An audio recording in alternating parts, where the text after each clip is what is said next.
with this, let us start.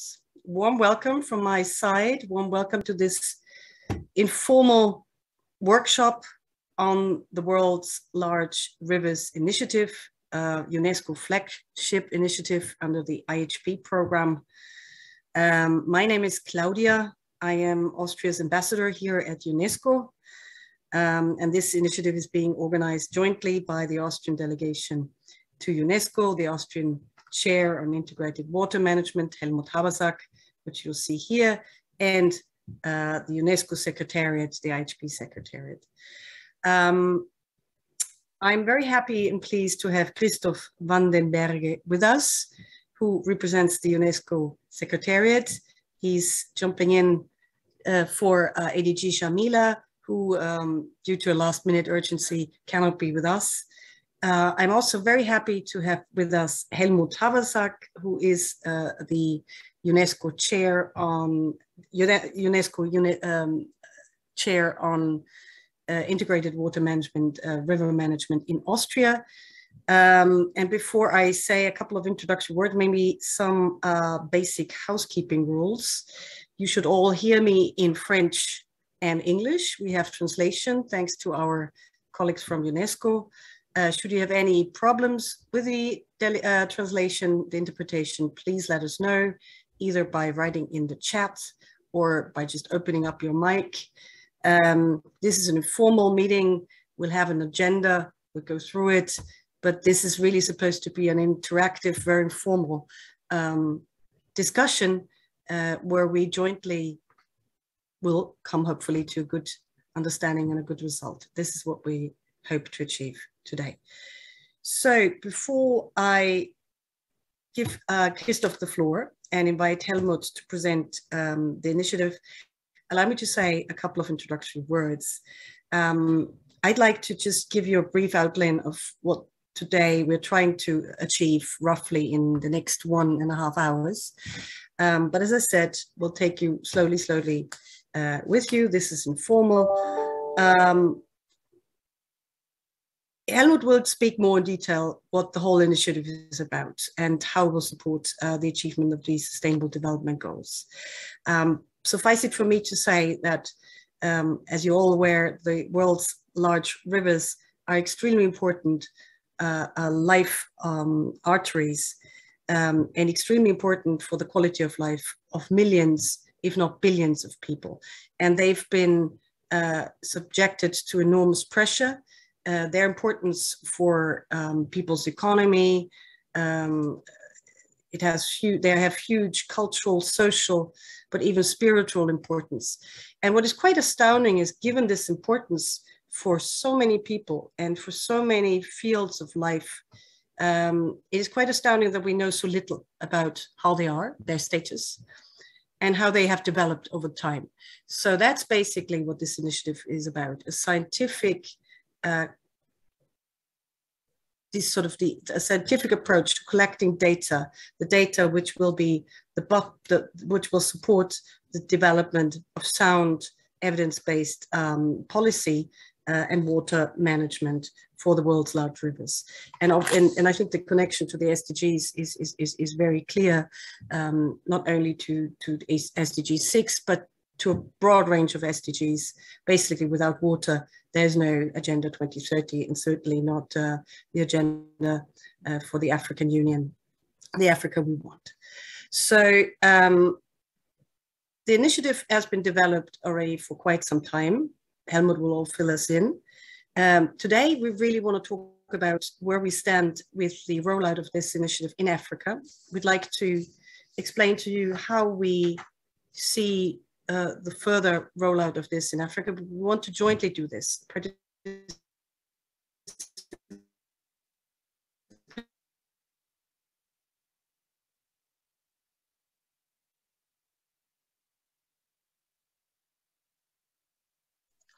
Claudia, we maybe cannot hear you. Oh, I'm Claudia, sorry. I think we lost you. Yeah. You've not been hearing me well?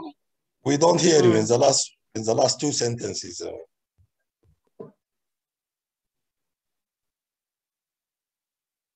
I'm afraid my internet connection, I'm here with it. Oh, it seems bad. So I think that maybe we lost Claudia for a moment. Maybe I can just step in and maybe ask Christoph to give his introductory in the meanwhile, and then we come back to Claudia. Would that be fine? That seems okay to me, Helmut. Thank you very much. I'm not sure how much time it will take for the ambassador to reconnect. Ambassador, I see that you're back. Are you connected? Yes, I'm back here, but I'm hoping my is better now. It seems to be better. Sorry, it's Unesco's Wi-Fi. I'm not sure what did you hear, but I think I finished here. Basically, I said this is a first start. This is an information meeting. Very informal, and we're very happy to have everybody on board. Christoph, please, I'd like you to take the floor and give us an upshot of the Secretariat's perspective, and then we'll have Helmut. Thank you very much, Madam Ambassador. I think we just lost the last phrase, but maybe I can start from there and complement and explain a little bit the initiative from UNESCO's perspective. But thank you very much, Your Excellencies, colleagues, ladies and gentlemen. I would like to welcome you as well on behalf of UNESCO and on behalf of the ADG, Madam Shamila Nair-Bedouel, who could not be with us, but we're really very happy to welcome you in this informal workshop, as the ambassador said, with African states on the world's large rivers initiative, co-organized by UNESCO, the Permanent Delegation of Austria to UNESCO, and the world's large rivers initiative. And Ambassador, let me thank you here and the delegation in particular for taking the initiative of organizing this event in support of UNESCO's priority, Africa. Let me make a little reference to the last IPCC, the Intergovernmental Panel on Climate Change. The report that was recently issued highlighted once again the growing frequency and intensity of extreme weather events and how this further reduces water security, hindering as such our collective efforts to meet the SDGs.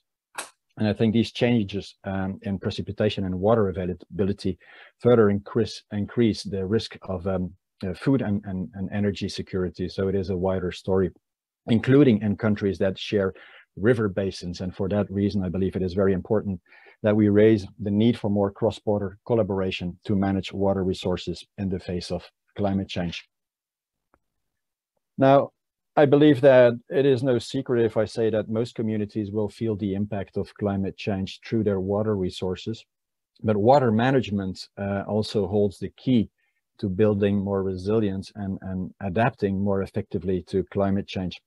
If I may give an example, natural river systems, but also, for example, wetlands and upstream forest ecosystems, they act as sponges and they have that potential to reduce flood risk, for example, by storing water and by slowing down the flow of water, and therefore believe that river restoration is a key factor in tackling the risks related to the changes in the water cycle.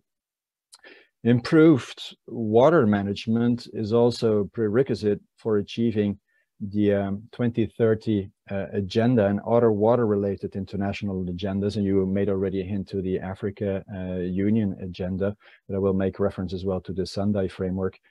If I look, for example, at the 2020 edition of the World Water Development Report, now that report that is issued annually in 2020 focused in particular on the theme water and climate change.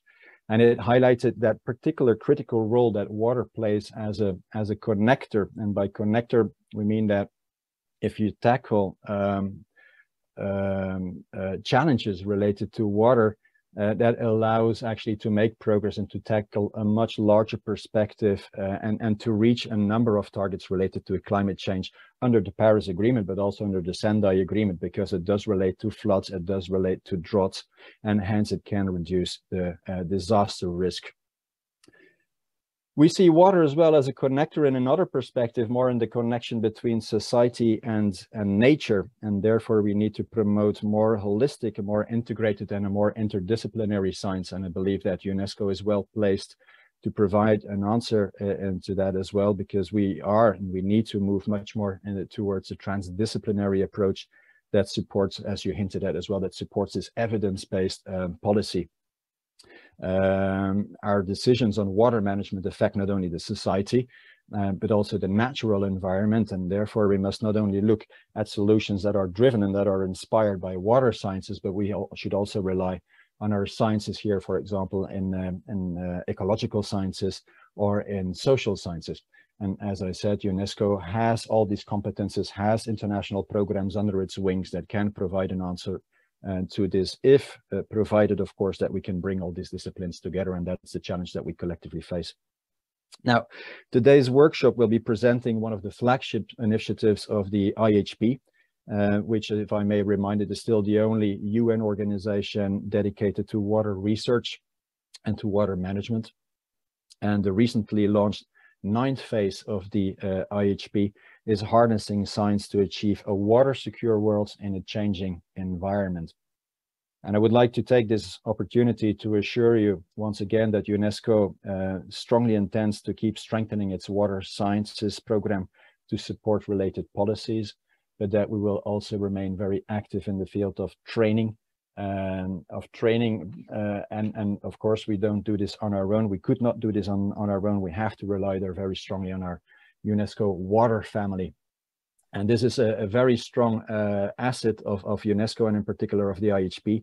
Our family consists of 172 national committees. These are national anchors of the IHP within our member states. But we can also rely on our focal points on 69 UNESCO chairs spread around the world, and also 36 centers specializing in water-related areas, also also located around the world, our famous Category 2 centers. So this is a very important asset that we have at our disposal and that we're trying to make best use of. And as a member of that water family, the UNESCO Chair on Integrated River Research and Management in Vienna hosts the Secretariat for the World's Large River Initiative and is co-organizer of today's event. Now, for those who are a bit less familiar, the World's Large River Initiative aims to create the basis for a global and a holistic scientific assessment of the world's large rivers. And it aims to promote integrated and sustainable management of these rivers and their basins. And the workshop of today in particular will have a focus on Africa.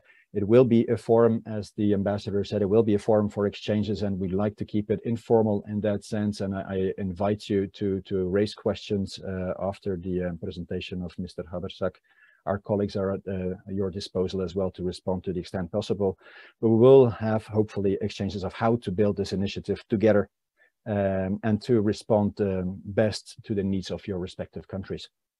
Now, this initiative has the potential to make a great contribution to the achievement of SDG 6 and to the global accelerator framework for the Sustainable Development Goal adopted in 2018. And I would like to therefore reiterate UNESCO's commitment to this initiative, to the World's Large River Initiative, which is particularly well aligned with the priority areas of UNESCO's IHP. And let me remind these 5 priority areas. It's scientific research and innovation. It's water education in the 4th Industrial Revolution, including sustainability. It's bridging the data knowledge gap. It's inclusive water management under conditions of global change. And it's water governance based on science for mitigation, adaptation, and resilience. And through its work in these priority areas, the IHP will be seeking to enable all stakeholders to participate in the creation of a new sustainable water culture. Let me thank you once again, Ambassador, for having us and for setting up this initiative. Mr. Habersack, thank you very much for providing us with this presentation. And I wish you all very fruitful discussions, and I look forward to the outcome of this gathering. Thank you very much.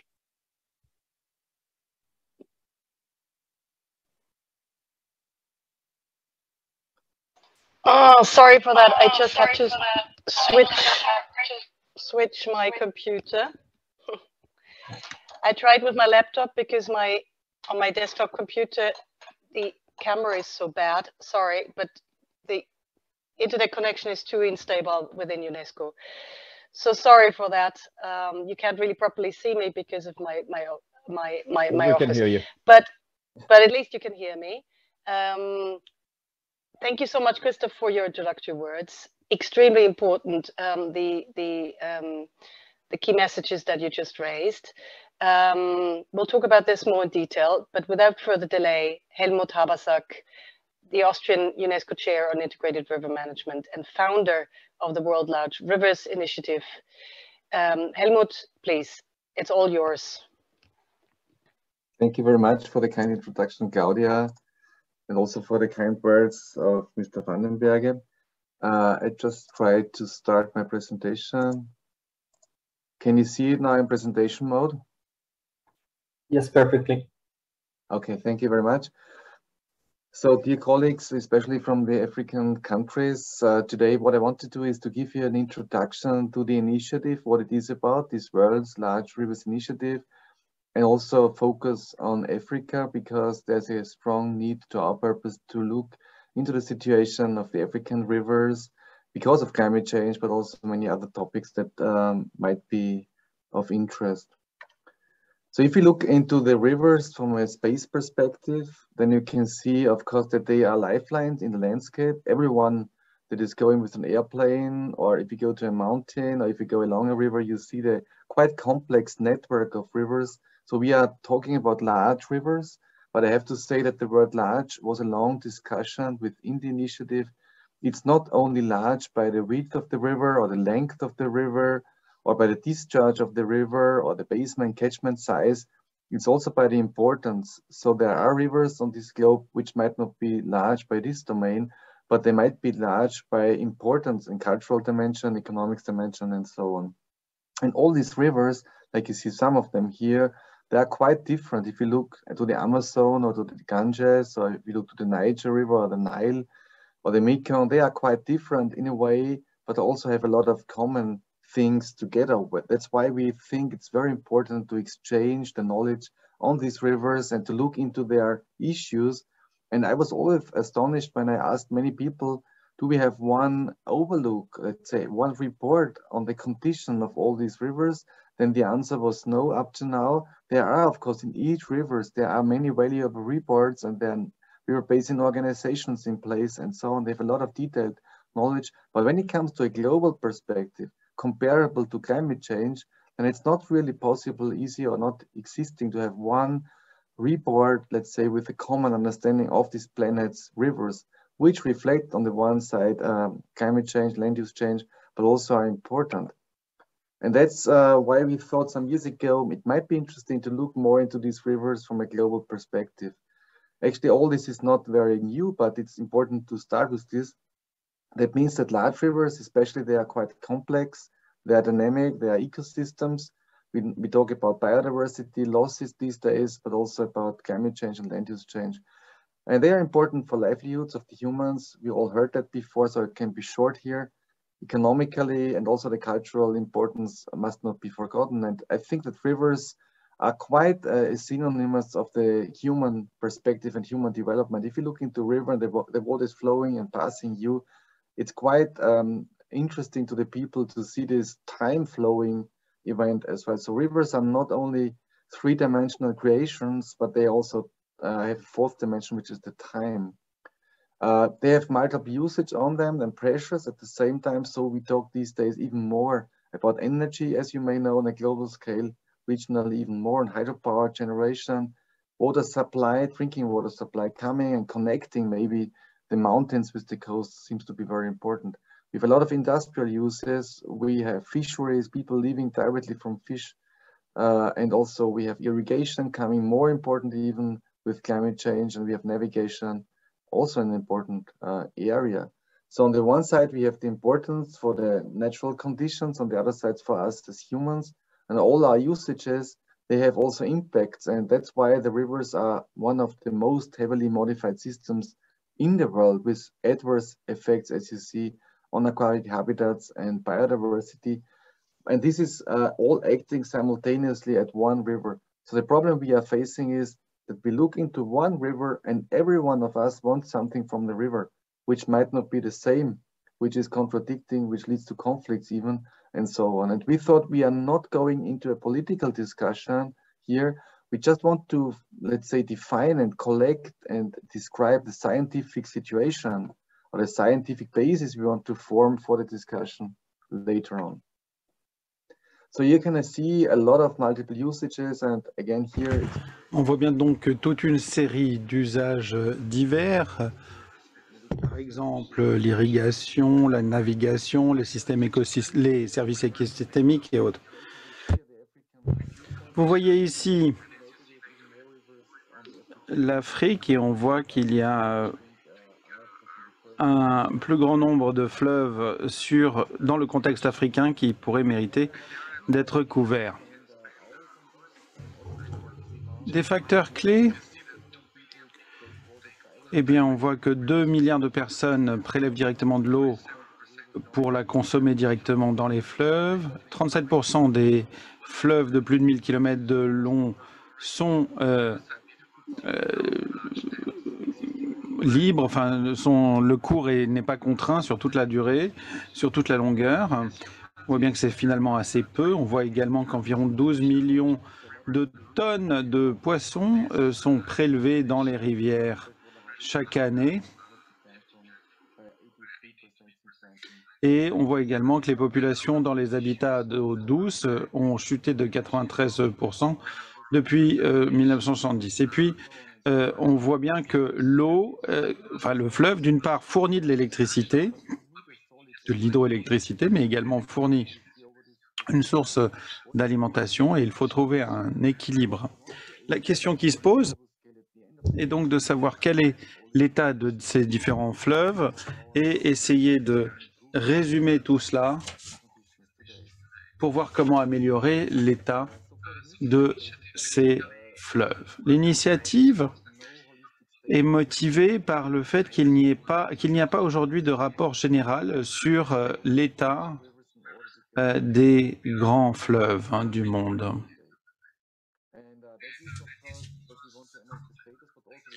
Et nous voulons donc en connaître l'état actuel de ces fleuves, mais également envisager l'avenir.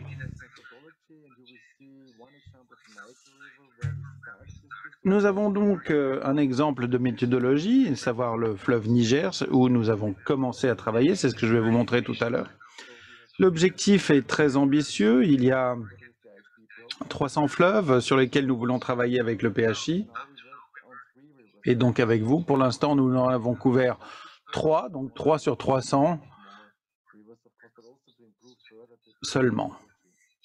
Nous voulons évidemment améliorer.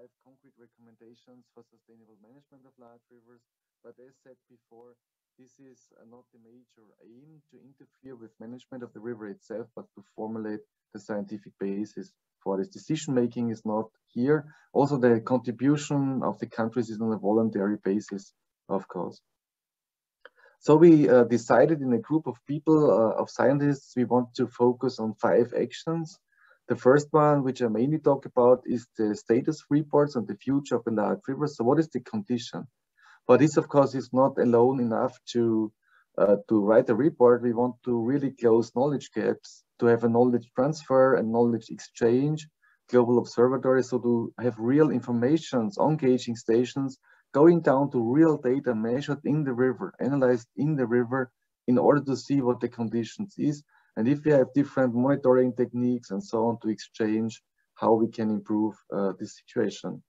Action 3 is then to have an international action plan, mainly on research and also management, in order to see what can be improved. Action 4 is then more on River Forum, World River Day and River Commissions meetings, which is very important for us, that we, where it is possible, we would like to, of course, cooperate with the river basin authorities or river basin commissions if they exist. If they are not existing, of course, it's also, and in any case, important to work with the nations because they are the owners of the data and so on. And the 5th one is to organize future conferences on the world's large rivers. So every 3 years, as you will see in a minute, we organize a global conference on the conditions and status of the large rivers. Just shortly, historically, in the last years, how was the initiative started? It started before already 2014, but in 2014, at the 21st session of the IGC, this initiative was established. and it is coordinated by this UNESCO chair on integrated river research and management. And we wanted and had done already a working group established in order to work on the scope, what is large, for example. And we also worked on let's say, a concept paper on the methodology, which we applied in the meanwhile in 3 rivers, as you will see. Then in 2018, the Large Rivers Initiative was then validated as part of IHB's work plan. So from 2014 to 2018, it was more or less a draft initiative. We had to show what we want to do, what we can do, and we had to do the working groups, and we had to come up with the concept and roadmap. And this was then validated here in 2018. So it became operational after this. And this was the time as well to really start with a pilot, as you will see, working on these 3 rivers.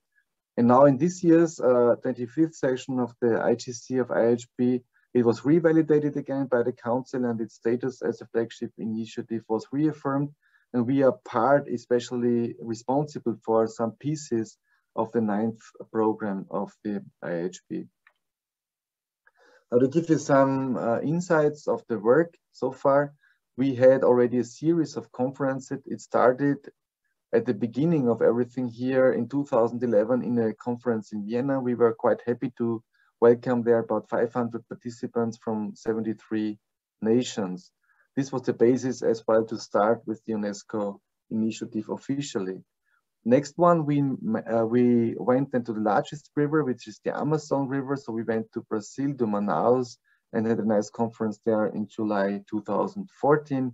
This was the year, as you heard before, that the official starting point of the initiative was given. Then we went to New Delhi, to India in 2017, had also an extremely interesting meeting there with a lot of people from this part of the world. Then we had a digital meeting, unfortunately in a way, because last year the Corona, let's say, didn't allow us to meet physically. But still, as you can see here, I was really surprised. We had really a good meeting, and this is also a chance in the future for people that cannot participate because of the budget or whatever, that we have a hybrid maybe conference to have more people from all countries to give them the chance to participate. And the 5th conference will be again in Vienna next year in August, beginning at the 21st of August next year. And I will gladly distribute this as an invitation. So if any one of you, of your experts, has interest to participate, also digitally, we should have the chance to have here also a focus on Africa, beginning on this focus. And I have to say that we already in this working group discussed many times that in the 6th conference, we would like to go to Africa. So if we find an interested country here, we have still not decided where to go to. So 3 years later, which is in 2026, basically it's the first time we hope to be able to do the conference in Africa. And we hope also that this informal workshop leads us and guides us towards this, so that we can show and discuss some results in this conference already next year, but also in 2026. As I was said before, we are a scientific endeavor, so we really want to work on the science part of it.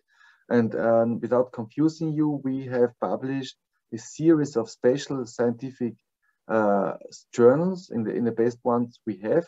And if you read the covers here, you see the different diversity of our focus here. We work on the river systems as such. We work on the ecological part of hydrobiological themes. We work on the sediment research. We work on river basin management. We work on pollution, like you see here. We work on hydrological processes, of course. We work on water resources research, and natural hazards, floods were mentioned, but also droughts become more important in the large rivers context, of course. And we work on morphological, geomorphological consequences, for example, of riverbed erosion or sedimentation. So you see quite diverse focus, and without getting too much into details, you see here different headlines, but I don't have to repeat them because you see it ranges from flood prevention, biodiversity, to integrated management and hydrology. So all these are available and can be looked at in the meanwhile. And then afterwards we said, in terms of this project I mentioned, to have a status report, we would like to start with some first pilot And this was possible at the end in a cooperation with the World Bank, as you see here. It was named the role of sediments and hydropower and river basin management, a contribution to the UNESCO IHB World Wide Rivers Initiative. There was a sort of focus on sediments and hydropower in this project because it was in the interest of the World Bank. But we managed, if you see here, this red area here, we managed to have an open report area, not only on the sediments, but in an integrated way. And that's what we worked for 3 rivers. And these reports are finished since March this year and are in a final layouting process. So finally, at the end, you can download them, hopefully in a very short time period from now on. So what did we do? We worked on inception reports, defining a methodology. Then we worked on 3 draft reports, and we have 3 status reports. Now it's already later than this date here, so we finished them in March this year. Which rivers did we work at in the pilot? So to say, we worked at 3 rivers. The one was the Danube in Europe, the most international river basin on this globe. We worked on the Mekong in Asia, and we worked on the Niger River in Africa. So 1 river is already included in the 3 here. So we could get some experience. And how did we do that? This is not a work done in Vienna. It was funded by our Ministry of Finance and by the World Bank, but we can't do this work from here. We can do more for the Danube, but not so much for the Niger and Mekong. So what we did is we hired in the project experts from the Niger basin and from the Mekong, funded by the project.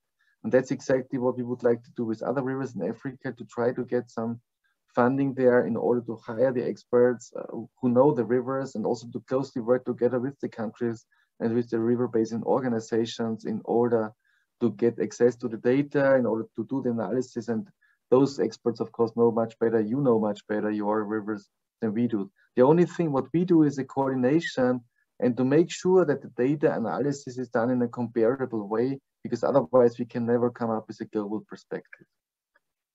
Now, also, I don't go into all these details. I just show you some results for the Niger, just to give you a flavor of what is in such a report at the end of the day. But of course, we compare with basic data. We start with basic data from the basin area, the river length, the discharge, of course, also. We look into the population, and there's quite a strong difference. Here, we look into the numbers of countries involved and the cities involved, and also we want to work together. And we did that in the 3 rivers, in all of them.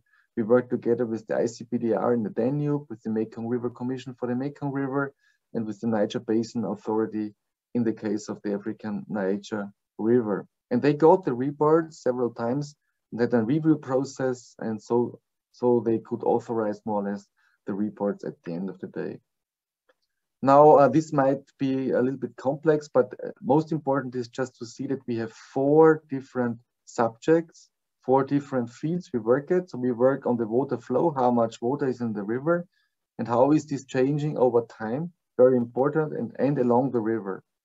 And we work on the sediment transport, as you will see, and morphodynamics, changes of the riverbed, even on the coastline, on erosion of the deltas, for example.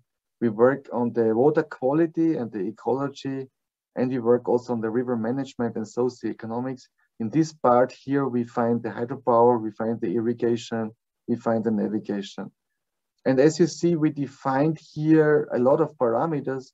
And these tables, which you can't read, obviously, they were defined in the working group. So we had over 100 parameters first, then we limited to 97 parameters. Individual parameters, and then you can see that not for all rivers we have all parameters available. So in a way, we cannot see that we get all the data. So there's a lot of data missing, unfortunately, which we would need. But still, as you see, we can have a decent number of parameters to do an analysis, as you will see some examples in a few minutes. So this is what we do. We really start parameter by parameter, look into this, and try to get an outflow, or let's say a conclusion out for the river as a baseline for the future development. So we have here different priority parameters. We work also on 3 dimensions in scale along the river, for example, river basin scale, local scale. We work in the upper reaches to the delta, and we work from historical development to the present status, and if possible, looking into the future. Yeah, just to give you some example, I selected some small examples. I could be too long for this. I just choose the Niger now. You see here for hydrology, for the water flow and hydraulics, which parameters were available for us. So we had a total about 15 parameters mentioned here, and 4 were analyzed. So we have here the mean annual discharge, so how much water is on the average in the river, how is the monthly distribution, and we look also into groundwater. Of course, we would like to go more into water temperature data, water storage, environmental flows, and so on. And what we do here, as an example for the Niger Basin, we have a comparable GIS analysis. So we have a map, more or less, of the Niger. And if you know the Niger River, and some of you might know it much better than me, we have the inner delta here, so quite interesting form of the river, where there's a lot of water coming from this area. We have the desert, more or less, or the very dry area in the north. So it's a quite complex hydrology when you look more closely into that. So not in all points here along the river, the same conditions might occur. And this is, of course, here, for example, 600,000 square kilometers are part of the Saharian desert. So we have here, of course, other influences than in many other rivers on this globe. And that makes it very sensitive to these global change issues, of course. And I just took out to give you a flavor of some analysis, and don't be afraid, I don't have too many of these things here included, but what you see is in different gauging stations in the upper Niger, the green one here, the gray one in the inner Niger, and in the middle Niger, and we have no long-term data for the lower Niger at hand at the moment. But what you see here is from 1914, for example, to 2020, for this station here, the mean annual discharge, so how much water is flowing in the river in cubic meters per second, then you see it's between 1,500 and 2,000 cubic meters per second, but there's a clear statistically significant trend.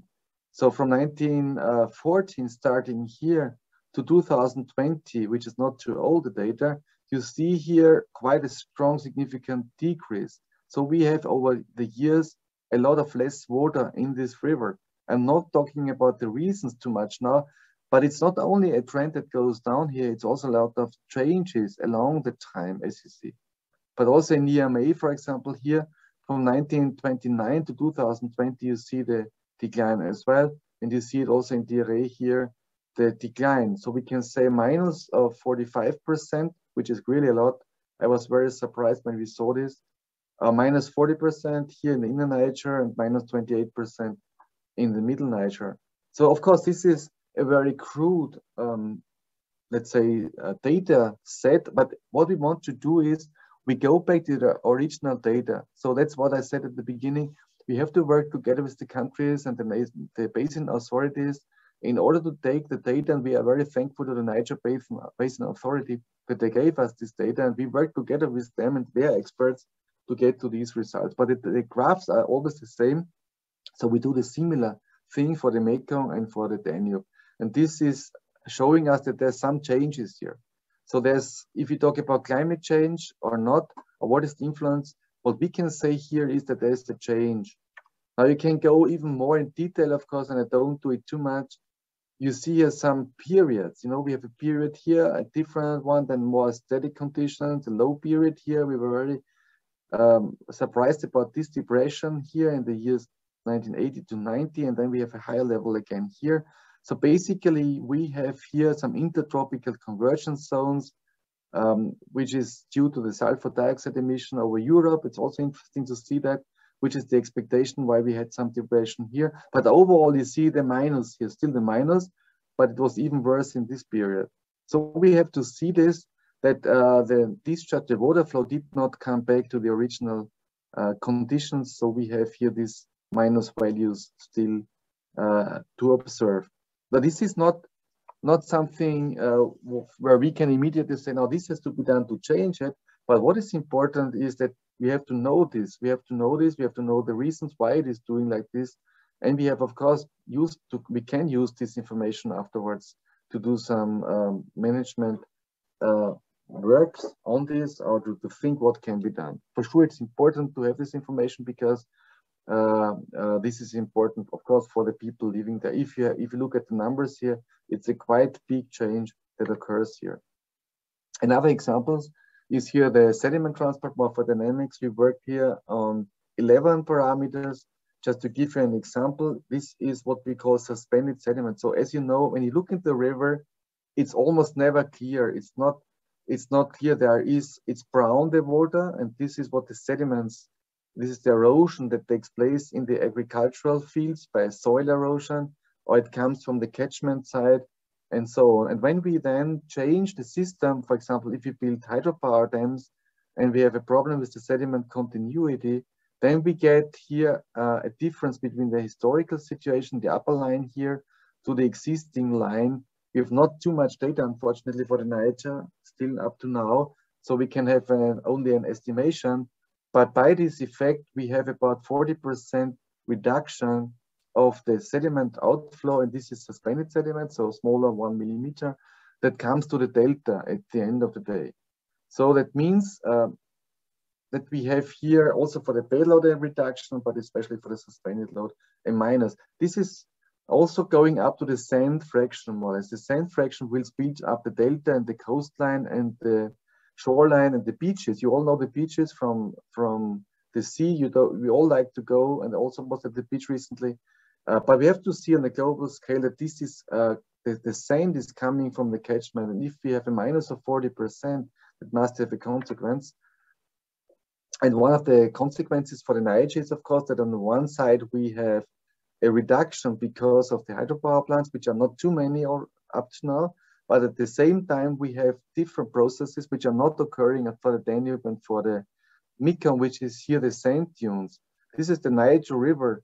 I know this is a kind of a spectacular picture, and I'm not saying that this sand dune is filling up the river, but there is a lot of input of sediments coming from this side here, from the aeolian wind transport of sand into the river. So it's quite a special condition in a sandstorm, and there's a lot of, so you would assume you get even more sand on the one side into the river, on the other side we have less outflow. So we have a kind of a disturbed system at the end of the day, which is really worrying a lot of people. What does it mean then if more and more of the Sahara and the sand dunes go towards the Niger River in this area, because the river is connecting the mountains to the coast. And so we have this kind of contradiction in a way, and the outcome of all this is that at the end of the day, what you see here is erosion of the coastline. So we have here a minus, as you see here, this is the area of the coastline. So we lose here land. Basically, we lose land here, and the highest erosion rate is about 37 meters per year. So at the coastline, because of less sediments, we get a loss here of the shoreline, and the entire Niger Delta shoreline, we did it about almost 1 kilometer in this range here, and it should be on the opposite. The deltas are normally growing, of course, over the history. Let's say, like for climate change, over the long period on this planet, if you look into the tectonics, of course, everything was changing. The whole African continent was moving around, if you wish. But if you look in the short period, this is quite a strong impact. And this, of course, is economically an impact, because then you have to start protecting your coastline. You have to put measures, millions of dollars or whatever to put in there. And this is then an issue for the whole economy. Like in the Netherlands, in Europe, we are facing a minus of 70%, much more than the Niger, or at the Danube, we are facing, and we saw it in the study, a minus of 60%.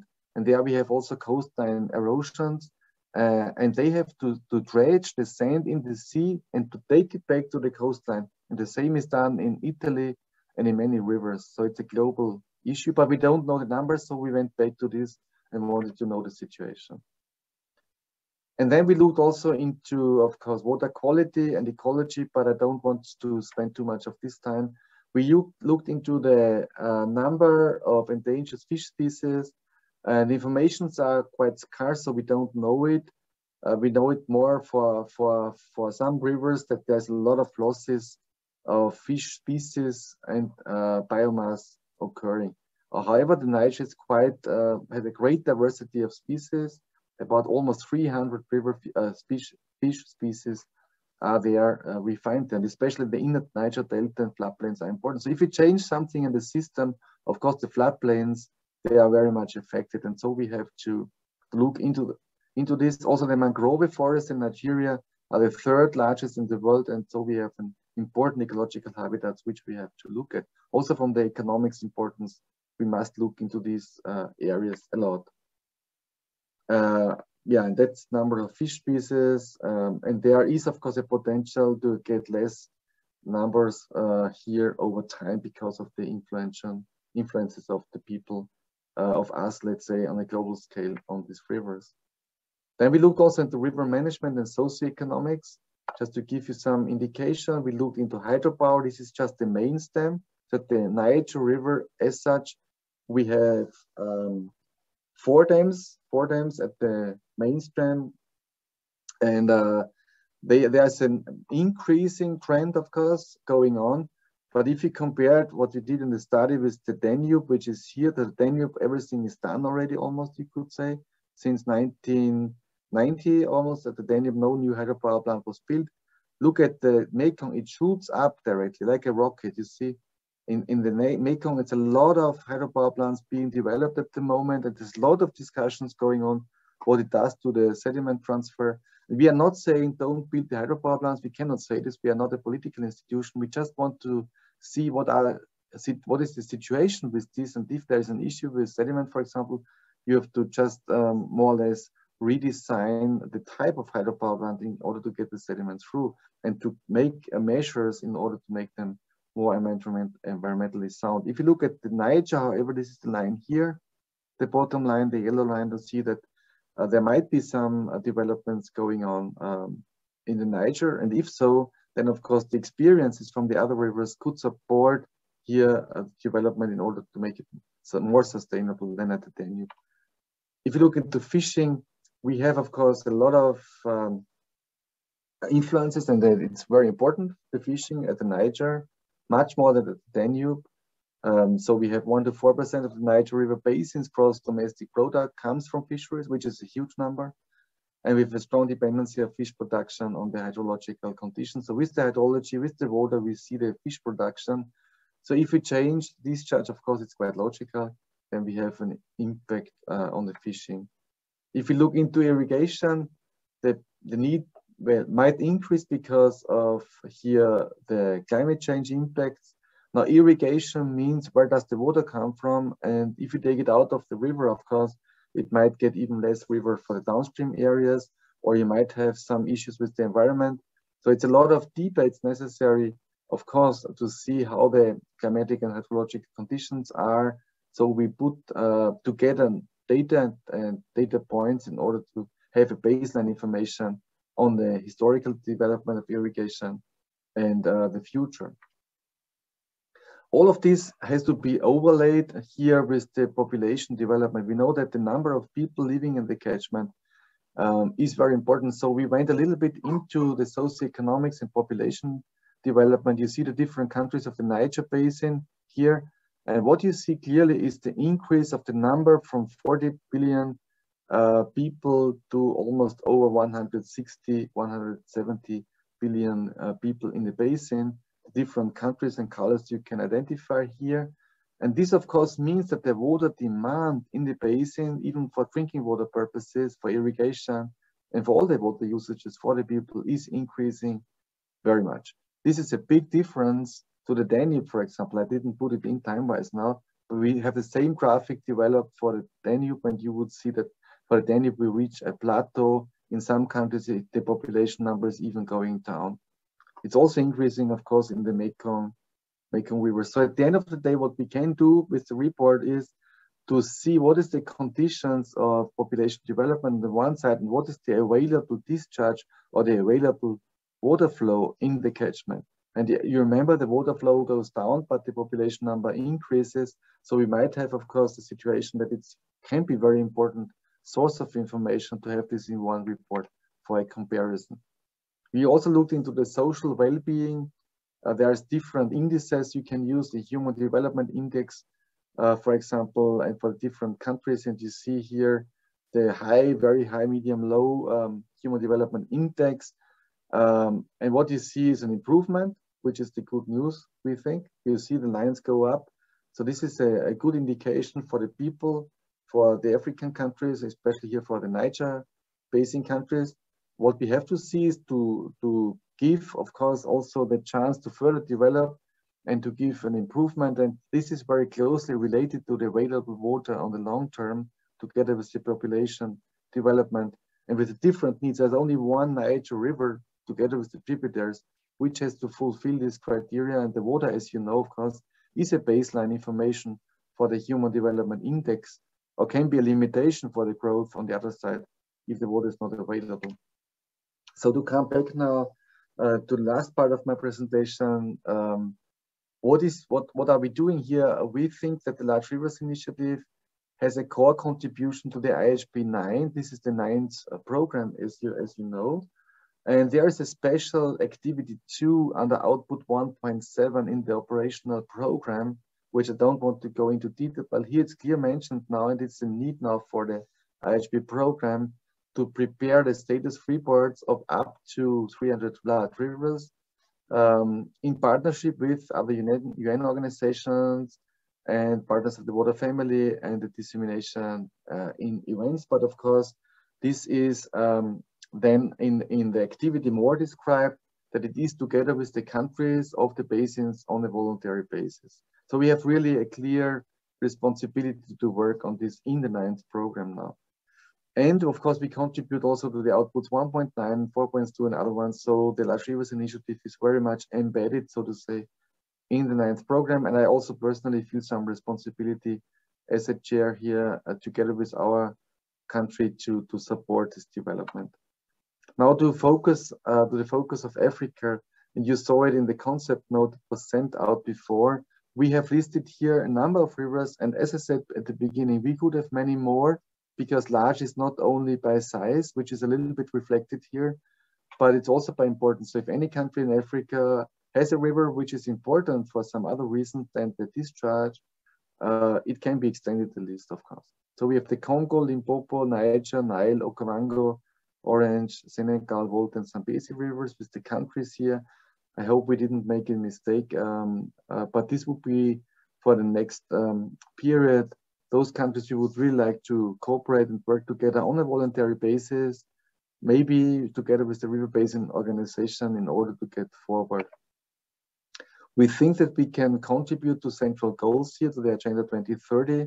The SDGs were mentioned, the Agenda 2063, the African Water Vision, the Biodiversity Convention, the climate change actions, and also closely work together with other programs at the Unesco. So a link from IHP to the Man and Biosphere program, the IGCP or the WOP. And we hope that we have at one time in future, one special report on the rivers. That's my dream in a way, that we have at one stage a World Water Assessment Program report where the rivers are in the focus. But for this, we need the reports on the rivers to be able to get a good overlook. So we have the aim really today to discuss with you how we can link up with your rivers, what is your interest in this, how we can take the initiative forward, how we can link up with the river basin, seeking for local partners and experts and universities. So it's really important that that we get in discussion with you and get your feedback into this. So we really would like to consult with the riverbound member states to discuss the follow-up process. In reality, we want to formulate this general framework, how to best implement the Large Rivers Initiative in Africa. Of course, I have to stress on a voluntary basis. According to your interests, it's nothing is put into stone, so to say. It's flexible in a way. The only thing is that we want to get the method in a comparable way, so they have a global perspective at the end. But we want to take up your needs, and you have to look into the available resources, of course, as well. Now, the step forward is that today we want just to start in an informal way with this general workshop to get awareness to this initiative. We know that we need a more specified series of targeted workshops, maybe in the river basins themselves, where we can get more specific discussions on each river, which we can't do obviously today on a continental basis. We want, of course, also to link up with you concerning your interest. how you can participate. And we would really like to get your country's experts involved and the stakeholders as well. So I hope we can start after this presentation with a discussion, how we can involve you, who should be involved, how we can get in contact with your countries, and so on. So it would be really great to get this discussion today started with you as country representatives, also with the river basin organizations, with universities and experts, how to set up this, how to organize it, how to formulate a roadmap. So it would be good to have coordinating persons and individual people to support us here, but also at the end to discuss financial frameworks. We are still in discussion with the World Bank, for example, but it can be African development banks or other ones who might be interested to cooperate when it comes to development of projects to get a good sound scientific basis for our endeavor. So this is more an invitation to you to start this process, and I really hope we can get in a few years many more African rivers with a report like the ones we did for the 3 rivers. Thank you very much for your attention, and I stop here my presentation. Thank you very much. I hope you can hear me. Sorry, I had to switch because of the internet connection here, but I do understand that you can hear me well. My camera might not work all the time. Well, thank you very much, Helmut, for this really very comprehensive presentation outlining how you have geared up the project, how the scientific data is collected, what the data is, and how the end product will look like. I think it's extremely important, because if we don't have a global understanding of what is happening, I think it's an extremely missing piece also in the climate change debate. Apart from the very practical use of this data for every single river basin country. We have, a groundwater summit coming up in December in Unesco. And we Austrians are doing also a side event on exactly that, drawing up scenarios for how the Austrian groundwater will develop until 2050. So we can't do it without data. So everybody is keen to know, how can we plan for the future in order to ensure that there is high quality water for our communities, even in the next 10, 20, 30, 40, 50 years down the road. So with this, thank you very much, Helmut. And I open up the floor for questions, comments, and whatever you like to say in this context. I have from Sudan, I understand, Mr. Abdin Salih. Sir, you have the floor. Thanks for being with us. Well, thank you. Thank you very much. I'm really very pleased to see this great contribution from Helmut and his group there, because I was there when he was pushing us to have this initiative coming up and to be approved by UNESCO. And so, I didn't know that there are a lot of work, like the work which we saw that it was presented, it is done. This is a great contribution. Congratulations. And I think there are a lot of potential for Africa to benefit from this initiative. So I really thank you and thank your country and thank Her Excellency's Ambassador. I think since it is an informal meeting, maybe I can talk a little bit about the Nile and maybe about Sudan, my country. I think for the Nile, we always believe that science is important. Without science, we cannot move anywhere. And I remember with that project called Nile in 1992, then how to bring the people together, the scientists and things. So in 1992, we started a project, we called it 2022. We started it in 1992. So we organized scientific conference in each of the 10 countries. At that time, there were 10 countries in the Nile. Of course, now there are 11 with Southern Sudan becoming a separate country. So that was fantastic, I think. But unfortunately, maybe the data and the knowledge discussed on those conferences for 10 years is not compiled, I think, somewhere. I hope it's compiled on. But after that, I joined UNESCO. Or I joined UNESCO in 1993. And then we started a project called Friend Nile. I talked with the ADG at that time, Mr. Bedran, and I told him this is important. And I think also, Helmut, a lot of good work was done in that project and some research and published papers. In fact, in this respect, I would say that Christoph and our friends from the Flemish provided, through the Herman and his group, they provide significant help. And that time Christoph was on the other side, and now he joined the UNESCO. I think their work was a great contribution, really. Also, it was not given out because it was scientific work. Then the Netherlands jumped in, and then they sent us. At that time, we established an African division of the International Association of Hydraulic Research. And I was the first president of this IHR, the African division. But with my colleagues from Egypt, Professor Yasser, we managed to get from the Netherlands assistant for a project on the Nile engineering, which close to what you have done. I think tremendous work was done also in that one, but it is not collected. Anyway, and I think even those data projects which came, like the Nile initiatives, the Nile Basin initiative, and like the other parts of it, also I think the trust which we provided through Friend Nile, it really allowed fantastic aspects of knowledge. Unfortunately, it is not put together, and it is not put the way which Helmut put it, really. I mean, covering gradually different aspects, what was done in the Niger, and I think that is fantastic, would be done in the Nile. Luckily, you said there are some initiatives in UNESCO. I was of the 6 who evaluated the initiatives, and I was happy that your initiative was one of the initiatives. The 6 experts really agreed to be there, but I didn't see the details really. It's only today that I saw the detail and the great work which you have. And I know you are dedicated and you are taking this thing. You loved it, I think. And this is very important to succeed in whatever way. I think the Nile would be a potential, though I cannot talk on behalf of the Nile, but though I initiated the Friend Nile. But luckily, Friend Nile now is coordinated from our center in Khartoum. In University of Khartoum, we have a water research center with relation with many parts in the world, really, even in Europe and in others. So I think this could be also a potential for cooperation, because we are coordinating in our center the Friends Nile. And I think Friends could be linked to you.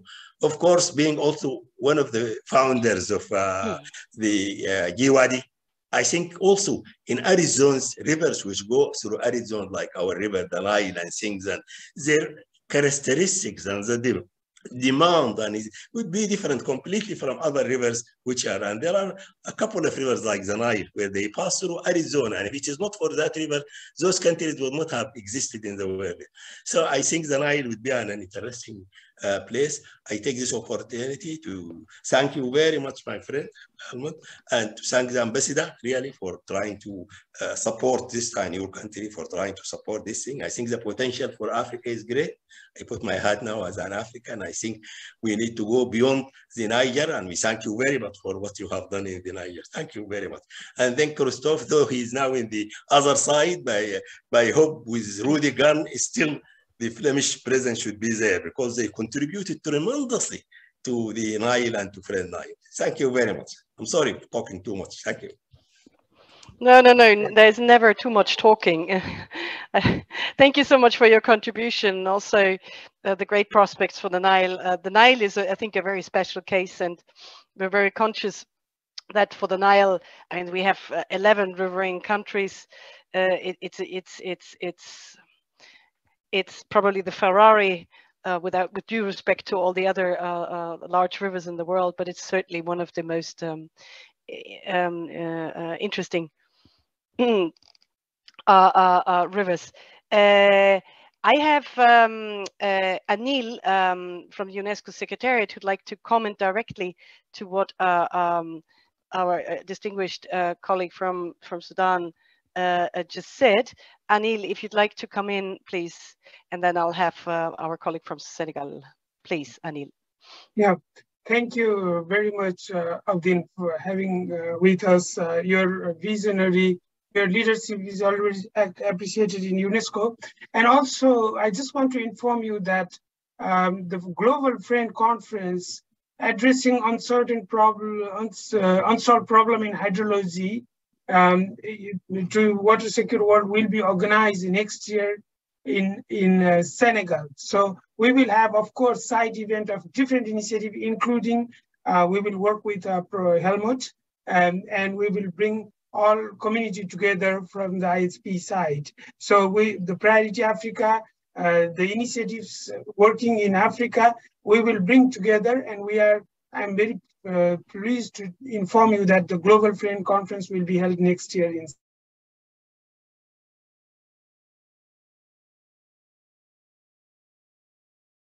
Senegal. Talking about Senegal, I have with us the colleague from Senegal. I'm afraid I cannot really see your name, so please, I do apologize if I can't address you personally, but you have the floor, sir or madam. We'll see. Excusez-moi, vous pouvez bonjour, merci. Bonjour, vous m'entendez? Oui. Can you hear me? Yes, yes. Yes, we hear you, says Ambassador Reinbridge. You have the floor, sir. My apologies, I couldn't quite read your name. Over to you. This is Bakary Fati speaking, head of hydrology at the water planning division at the Water Ministry. Thank you so very much for enabling us to attend this meeting. Professor Bekangay has made tremendous efforts to keep us abreast of what is being done at UNESCO. As the head of the National IHP Committee, I'd like to thank him. As I said, I am attending this meeting as a member of the IHP Commission, the National IHP Commission. I was most interested in hearing the presentation, even though I wasn't able to follow it entirely, but what I did hear was particularly interesting. So if you'll allow me, I'd like to maybe make a few comments as concerns the countries of the Senegal Basin. I think Guinea-Conakry is also part of the organization, for indeed it's on that country's territory that the Senegal River springs. We must remember also that when we're talking about basin commissions and basin organizations, their work is in fact supported by the member states, and in fact the data is owned by the member states themselves. So I think that over and beyond the cooperation with the basin organizations, you could also always turn to the member states themselves. I think Dr. Abu Ali would in fact confirm what I've just said. He, for instance, chaired one of the organizations and is very familiar with the situation. So much my few comments. And I'll just add by way of conclusion that Senegal is and remains deeply committed to IHP actions, and I think that's it. Thank you. Thank you, sir.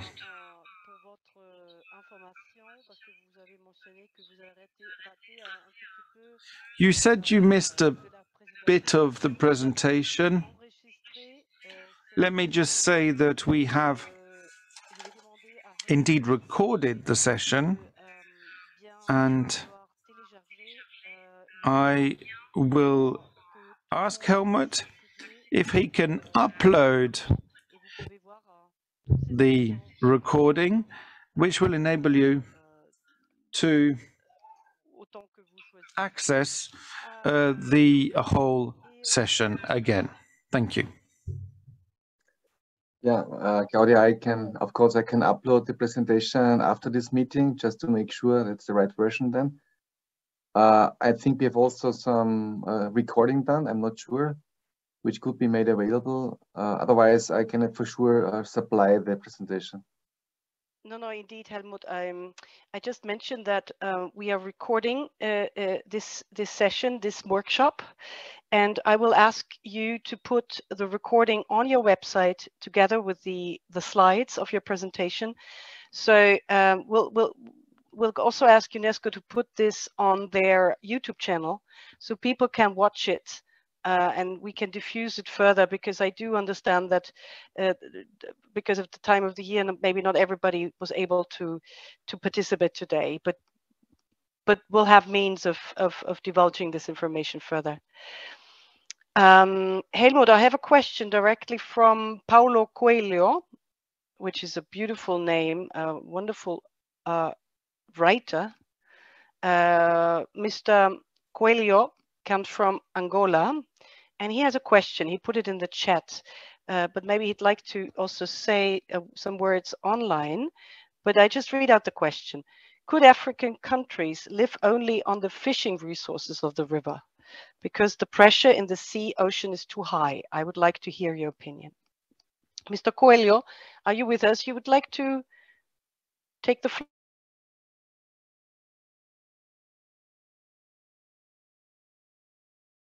floor, or is that fine?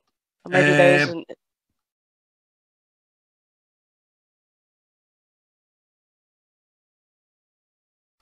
Able to answer for me in the chat.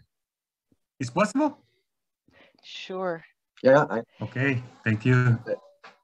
Thank you for the question. By the way, Claudia, just another side question. Maybe at the end we could do a final short round of introduction at the end of the workshop, just to get the names of the people, because or some list of emails to get more in detail afterwards, so I can correspond with the colleague Coelho as well afterwards if we have the information on the email or so, you know. But I will answer it now, but no, just for after. It's my understanding that the UNESCO Secretariat has all the data. Maybe they could just confirm, because people had to register to get access to our workshop. So if our colleague from the UNESCO Secretariat could just confirm that we have actually the names. Yes, I confirm, and I can share with you all the registration email just after this session. Thank you. Okay. Wonderful. Okay, thank you. Okay, thank you very much. So just to answer it now, I think that it's very different. You know, we have different river basins. Like if you compare some of the African rivers with the Mekong or with the Danube, which we did recently, you see that a lot of people are living on the fishing at the Mekong, almost millions of people. And it's in Africa and in Europe quite different. In Europe, at the Danube, for example, almost no one is really living on the river fish. In Africa, I think it's quite different. If you go to the Niger, for example, in the inner delta, and you may know this area, the local population in the inner delta of the Niger, they are really living a lot on fishing, not alone, but a high proportion of the living is made of fishing. And also in the coastal areas, whereas in other reaches of the river, there's less possibility because of the number of fish maybe, or the biomass. What you are mentioning, the overfishing and so on, I think in the long term, it's an endangering system. So we see a lot of changes on the biomass, on the kilograms per hectare, for example, in the number of fish species, also on new fish species coming from outside. So what they call neobiota. So we have to be very careful with the development. And we think that, I think if we want to do an integrated river management, we need to put also the numbers on the table and to see how many people are living from the fish in the basin in a certain river reach, and what is the development of the fish. We cannot say suddenly the fish biomass is not available. To give you a number, in Austria, I was really concerned about this. In our study, we could see that even here in a reach, the biomass, in the sense that we have a lot of influence, was reduced in the last 10 to 20 years from 250 kilograms per hectare fish to about 80 kilograms per hectare fish. So in a way, when you want to live on this, it's a tremendous scaling of the numbers of fish and also the fish biomass. For example, the good ecological status here in Europe would be about 50 kilograms per hectare of river area, of kilograms fish per hectare, so to say. What I want to say with this is that in some areas, people can live on a local scale, not on a national scale, I would say. It's not possible on a national scale. but even that is endangered in some places. So we have to be careful with this.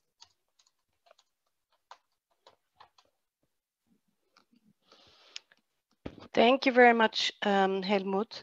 And I have again hands up, Monsieur Fati du Sénégal. Vous voulez? Mr. Fati from Senegal, I see you want. Do you ask for the floor once again? Have you got another question? Yes, indeed. And my apologies for asking the floor again.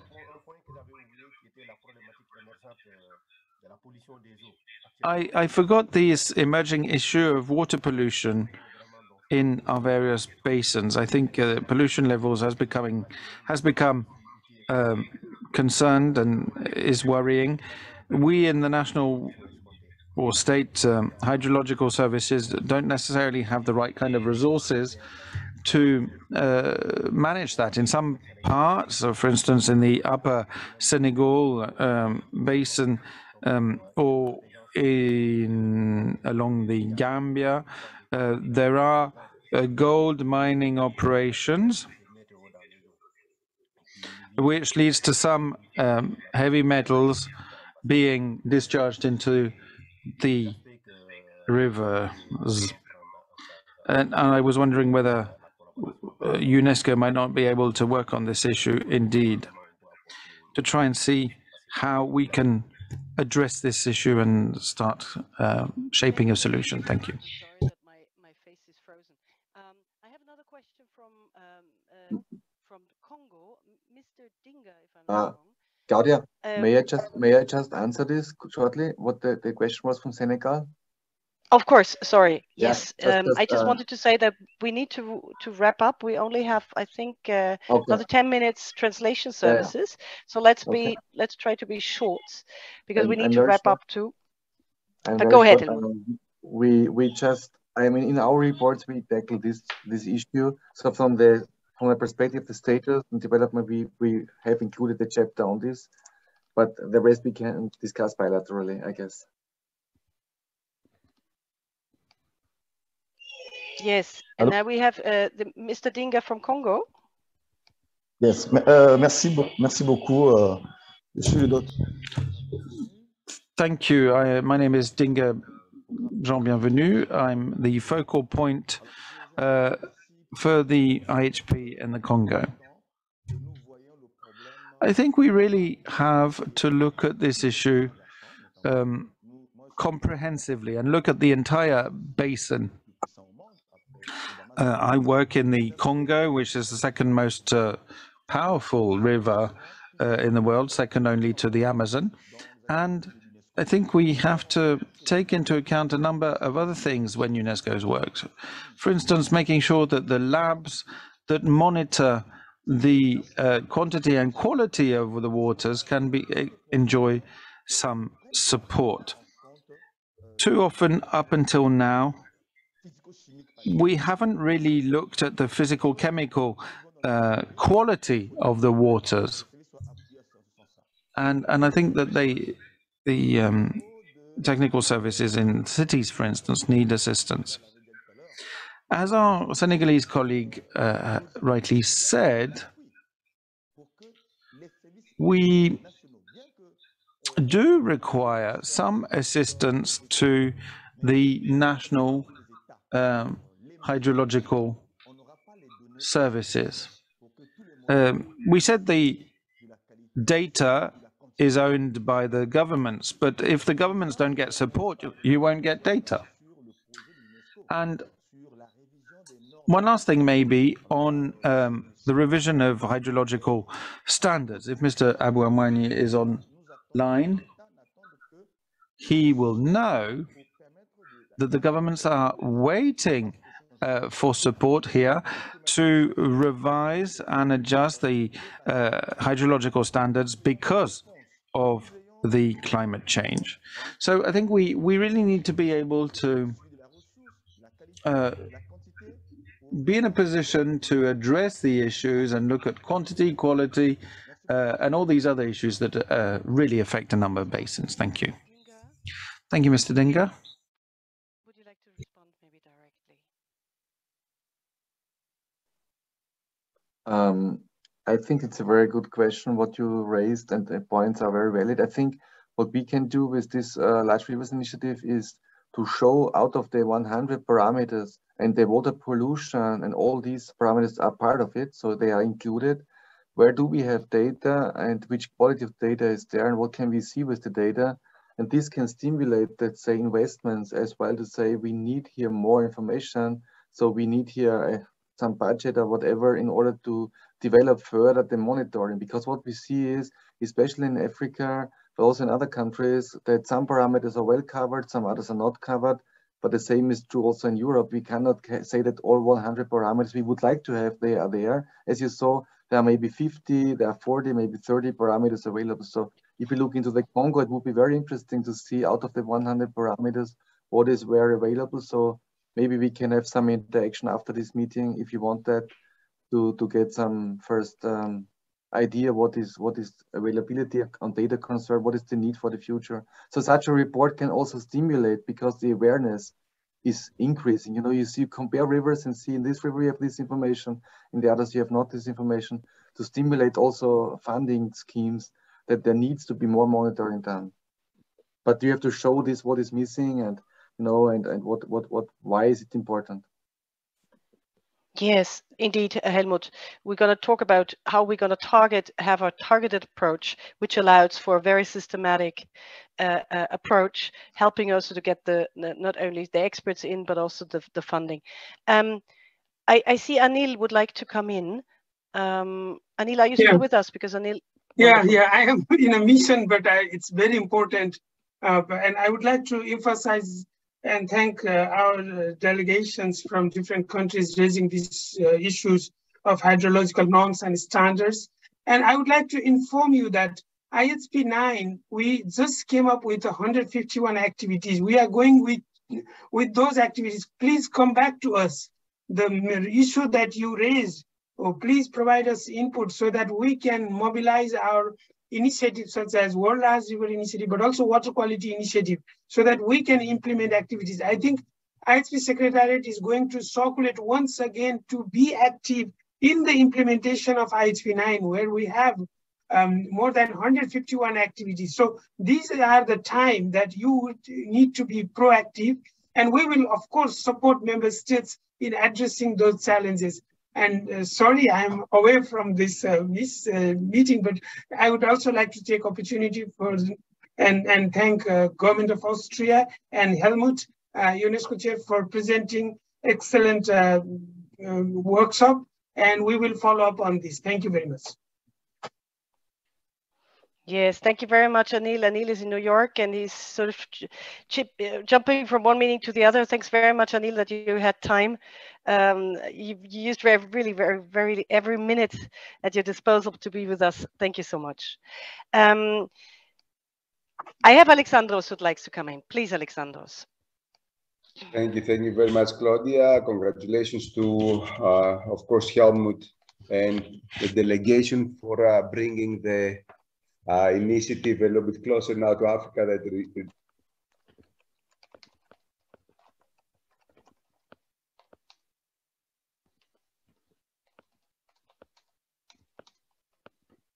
you know that you know, it would be great if we can have them officially and a request to of interest, at least an expression of interest, so that people start getting more involved with the initiative in Africa, so we can start an organized way to see which basins will be, which countries will be, you know, participating, who has the interest on which areas also, and move ahead, because I know that the time is practically over, and I'm worrisome about that. But also to let you know that from our side, we're going to also receive the list from Mahmoud, who's doing the logistical support, and then try to discuss this on our next meeting of IHP National Committees in Africa, which will be taking place on the 16th of August, right? So 16th of August, we will have a meeting with all the IHP National Committees in Africa, Sub-Saharan Africa. I'm sorry, let me be more exact. And we will discuss this issue. And maybe I will request Helmut if he's available to come in and give like a 5-minute talk to let people know that this is happening. Right, that's it from my side. Again, thank you. And for Mr. Dinga in Congo, just to let him know that already Abu had started when he was in Africa a whole new effort to try to establish the hydrological norms, the standards basically that we're missing, because especially Western Africa is still ruled by standards that they are according to the French conditions and not necessarily there. And that's why also in IHP 9, we have the revival of the experimentation basins, right? That will help us with these standards, right? This is the reason why we have it, and we would like to welcome anyone who will be involved in this area, because they will help towards that direction. Thank you very much, and I'm sorry for talking too much. Bye. Thank you so very much, Alexandros, also to your contribution. Yes, I'm afraid we have to wrap up.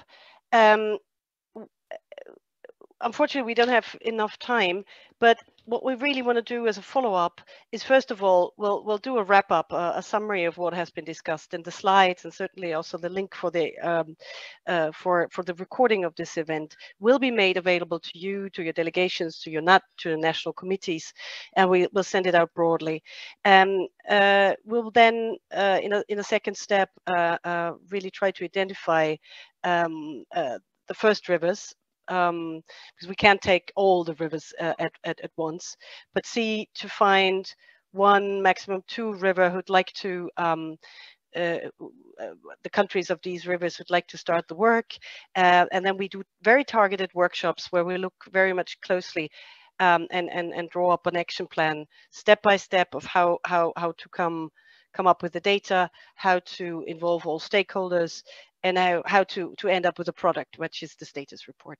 And this is how we're going to do it step by step, obviously with the participation of all the countries and stakeholders involved.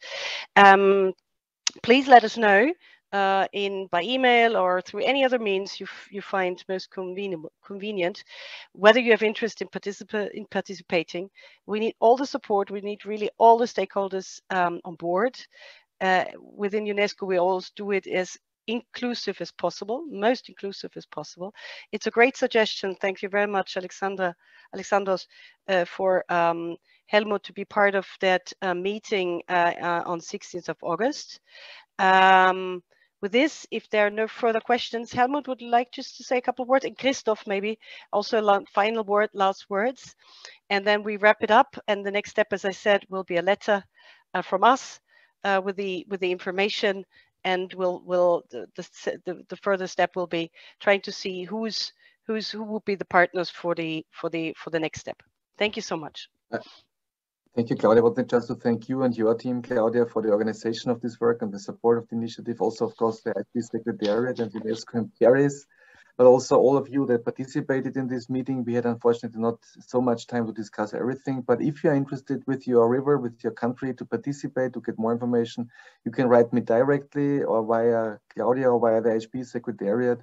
First is we collect information, and we see that, and then we organize next follow-up workshops with more time on specific topics, and hopefully we get some more rivers from Africa into the status report series.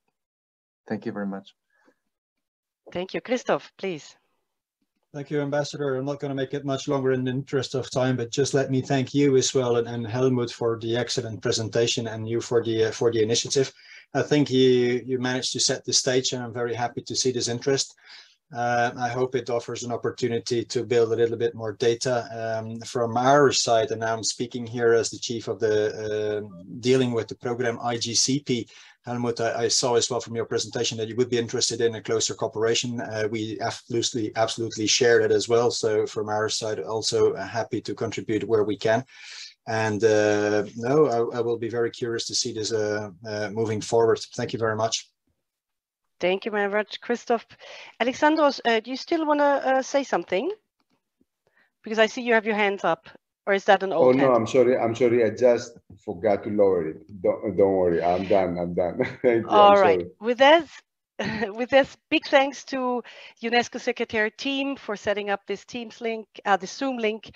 Thanks very much for the technical support, for the interpreters. I'm not sure if they're still with us. They only had time for 1.5 hours. Thank you very much for all of this. Please, as Helmut said, stay in touch. We will communicate all the information, how you can contact Helmut and any of the colleagues from the Secretariat to take this further. Very happy that Alexandros and others are in the field in sur place, and we will take this further. You have our full support from us, from the Austrian side, and we're very keen on working closely together. The big goal is we want to have this one global status report on the world's large rivers. It's going to be no small feat. We will take all the time needed, but we need all your help for this seminal work that might even change the world, who knows, but certainly will change the knowledge base that we have. And with that, there's a tiny chance of changing the world. All right, let's be all part of that journey. I thank you very much for the first step, for the first couple of meters of the journey we took together. Hope to have you on board next time. And please have a good day, morning, evening, night, wherever you are. Thank you so much.